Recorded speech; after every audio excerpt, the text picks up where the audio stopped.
মালদা জেলার গাজল ১ নম্বর অঞ্চলের হিন্দু সম্মেলন সমিতির সংঘের শতবর্ষপূর্তি উদ্যোগে শুক্রবার রাত্রিতে গাজল হাইস্কুল ময়দানে অনুষ্ঠিত হয়ে গেল এক হিন্দু সম্মেলন।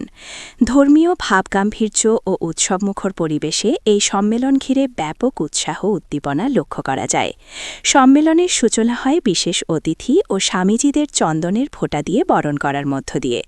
এরপর ভারতমাতার প্রতিকৃতিতে পুষ্পার্ঘ্য অর্পণ ও প্রদীপ প্রজ্বলনের মাধ্যমে শ্রদ্ধাঞ্জলি নিবেদন করা হয়। দেশাত্মবোধক নৃত্য পরিবেশনার মধ্য দিয়ে অনুষ্ঠান আরও প্রাণবন্ত হয়ে ওঠে। মঞ্চে গীতা পাঠের মাধ্যমে ধর্মীয় আবহকে আরও দৃঢ় করা হয়। সম্মেলনে উপস্থিত বিভিন্ন বক্তা হিন্দু সম্মেলনের তাৎপর্য তুলে ধরেন এবং সকল সনাতনী হিন্দুকে ঐক্যবদ্ধ থাকার আহ্বান জানান। বক্তৃতায় গীতা ও রামায়ণের আদর্শ ও শিক্ষা প্রসঙ্গ বিশেষভাবে গুরুত্ব পায়।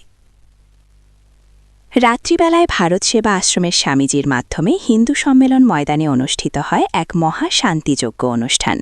এই যজ্ঞে বিপুল সংখ্যক হিন্দু ধর্মাবলম্বীদের অংশগ্রহণ ছিল চোখে পড়ার মতো। যজ্ঞ শেষে প্রায় 1000 অধিক মানুষের জন্য খিচুড়ি প্রসাদের আয়োজন করা হয়। অনুষ্ঠানে উপস্থিত ছিলেন হিন্দু সম্মেলন সমিতির সম্পাদক ড নিরঙ্কুশ চক্রবর্তী, হাতিমারি প্রধান শিক্ষক ফটিক চন্দ্র মণ্ডল, হিন্দু সম্মেলন সমিতির সম্পাদক পরেশ চন্দ্র সরকার, প্রধান বক্তা পিন্টু সান্যাল, বালুরঘাট থেকে আগত বিষ্ণুরূপানন্দ মহারাজ, গাজল খাকশোল ভারত সেবা আশ্রমের স্বামীজি স্বামী বৈভব সাদানন্দ, প্রদ্যুৎ সর্দার সহ হিন্দু সম্মেলন সংগঠনের অন্যান্য সদস্যরা। এই সম্মেলনের মাধ্যমে ধর্মীয় ঐক্য, শান্তি ও ভ্রাতৃত্ববোধের বার্তা ছড়িয়ে পড়েছে বলে উদ্যোক্তারা জানান।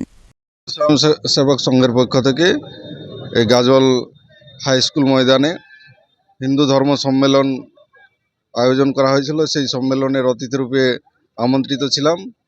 সেই সম্মেলনে অংশগ্রহণ করেছিলাম। আজকের এই যজ্ঞ বৈদিক শান্তি যজ্ঞ। স্বামী বৈবস্বতানন্দ, ভারত সেবাশ্রম সংঘ, ঘাকশোল। হিন্দু সম্মেলন আয়োজক সমিতি গাজল 1 নম্বর অঞ্চল, তাদের উদ্যোগে হিন্দু সম্মেলন এখানে অনুষ্ঠিত হলো এবং এই হিন্দু সম্মেলনের উদ্দেশ্য ছিল যে সংঘের শতবর্ষ উপলক্ষে প্রত্যেকটা অঞ্চলে হিন্দু সম্মেলন হচ্ছে, সেই অনুযায়ী আমাদের 1 নম্বর অঞ্চলেও হিন্দু সম্মেলন আমরা আয়োজন করলাম। হিন্দু সম্মেলনের উপলক্ষে আমাদের যজ্ঞ অনুষ্ঠান তো ছিলই, এছাড়া আমাদের গীতা পাঠ এবং ধর্মীয় নৃত্য এবং বৌদ্ধিক এই বিষয়গুলো ছিল এবং এখানে প্রচুর মানুষ এসেছিলেন। এই যজ্ঞানুষ্ঠান থেকে আরম্ভ করে সব অনুষ্ঠান তারা দেখেছেন এবং আমরা সার্থকভাবে এটা আয়োজন করতে পেরেছি। এখন সর্বশেষে আমাদের খিচুড়ি বিতরণ, প্রসাদ বিতরণ যেটা আমরা করছি, প্রসাদ বিতরণ হয়েছে এবং আজকের অনুষ্ঠান আমরা 2000 লোকের আয়োজন করেছিলাম। 2000 লোকের খিচুড়ি বিতরণ, প্রসাদ বিতরণ আমরা করলাম। আমার নাম ডক্টর নিরঙ্কুশ চক্রবর্তী। আমি এই হিন্দু সম্মেলন আয়োজক সমিতির সম্পাদক হিসেবে আছি।